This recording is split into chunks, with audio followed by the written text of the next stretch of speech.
who are the two great intellectual gurus, if you don't mind the word guru, intellectual authors of the American right in our time? Well, there might be an argument about which the top two would be, but in any group of the top 3 or 4, you'd have to include Leo Strauss, and you'd have to include Ayn Rand. And in all the arguments about the politics and the interstitial politics of the present administration, for example, it's now become commonplace to point out, sometimes inaccurately or with exaggeration, the debt owed by Paul Wolfowitz in particular and the neoconservative school in general to Leo Strauss. And I suppose everybody knows that the man who has controlled the Federal Reserve through many, many administrations, Mr. Alan Greenspan, is an unrepentant member of the family of objectivists made up by Ayn Rand and Nathaniel Branden, who used to meet to discuss the Fountainhead and Atlas Shrugged. And you wouldn't be able to tell in general, perhaps, from the presentation that the Republican Party gives to the country, that its intellectual muscle is provided by unbelievers, but such is the case, such is the fact.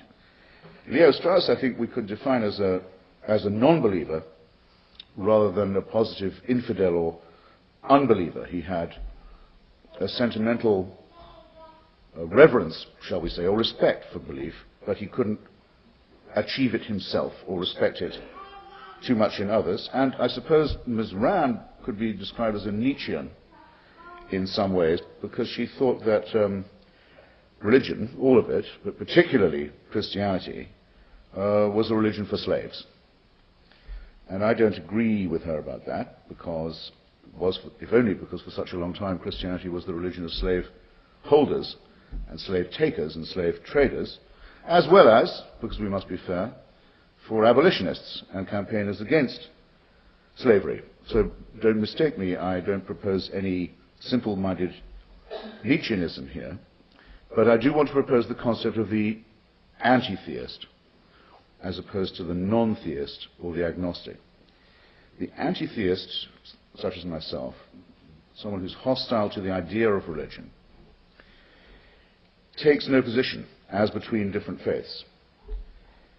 We maintain that the pluralism of faith, the extraordinary pluralism of faith and the schism within existing faiths, the number of churches all claiming to have, or if not churches, synagogues or mosques or gurdwaras or temples, claiming to possess or open an avenue to the truth and competing with one another, is susceptible of a very simple explanation.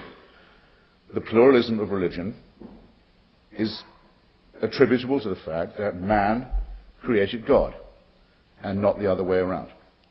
If you accept the postulate that man makes gods, there is no mystery in the proliferation of gods and religions that has always existed in human society. If you, on the other hand, accept the idea that God made man, such a phenomenon is inexplicable, especially if you add, as so many do, that God made man in his own image. In other words, he must have made an image of someone extremely schismatic, if not in fact schizophrenic.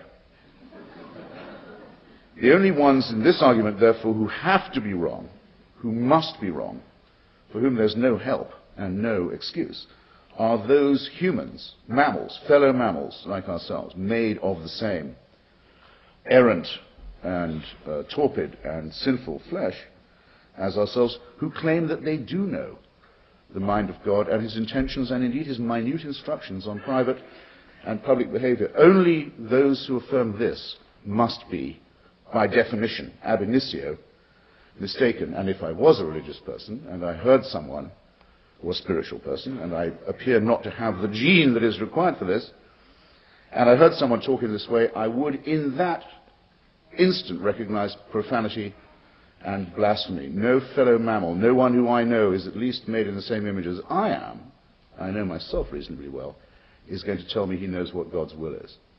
That must be profane even to the spiritual and the religious. It is certainly very deeply offensive to the active rationalist mind because of its arrogance, no less than because of its impossibility.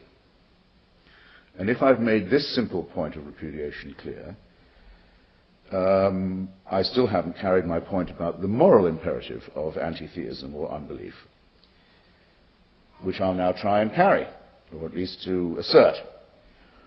What then if it was true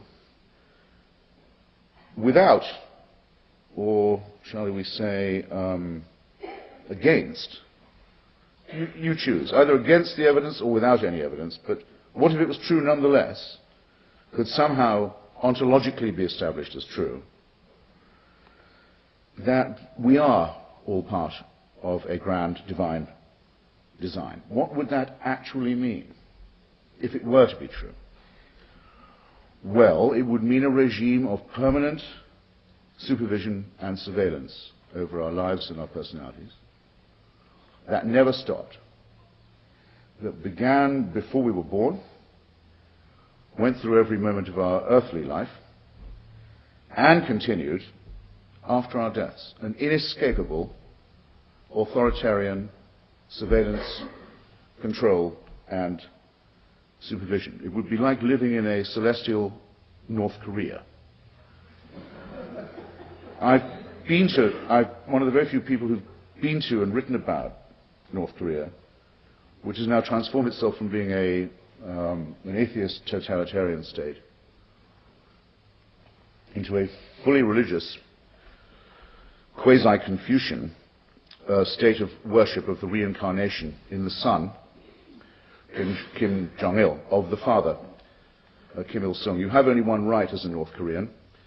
That is the right to praise your leader and to thank him for everything he's done for you and everything he's done for everyone you know, and to continue praising him and thanking him all the time without cessation for these benefits and this shower of gifts. In other words, in North Korea has been manifested the promise of the Christian paradise, a permanent system of praise for something that, after all, you didn't choose to have. There's a difference. You can die and leave North Korea. You can, if you're very, very brave, you have a very small chance of a physical escape, of a defection from North Korea, an option more and more people are exerting. But in the celestial paradise, where you have only the right to praise and the right to thank and the right to give thanks and then the right to give some more praise for something that was never in your power to refuse, there would be no escape. So what I want to ask myself, often do ask myself and do ask people who claim to believe, is why do you want such a thing to be true? What a hideous realm of permanent, total, inescapable unfreedom is being proposed to you. Thank God, I will say for the first and last time, that there is no evidence at all that we do live under any such system of surveillance, control, supervision, and the compulsory exacting of our thanks. And bear in mind, and some of you I'm sure will get this point, how much worse that system would be if it was benign, if it was run by someone who was kind and for your own good. That would be even more horrifying and degrading than to live under a diabolic exaction of the sort.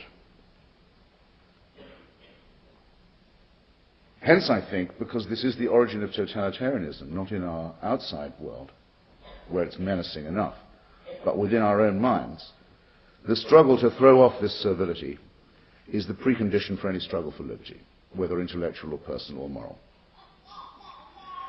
And to some of us, the idea of such a subjection, an infinite, inescapable subjection, is revolting, the more especially because it is preached by fellow mammals who have no special claim to knowledge or wisdom, who clearly want to exert power. And ask yourself this question as I ask it to myself.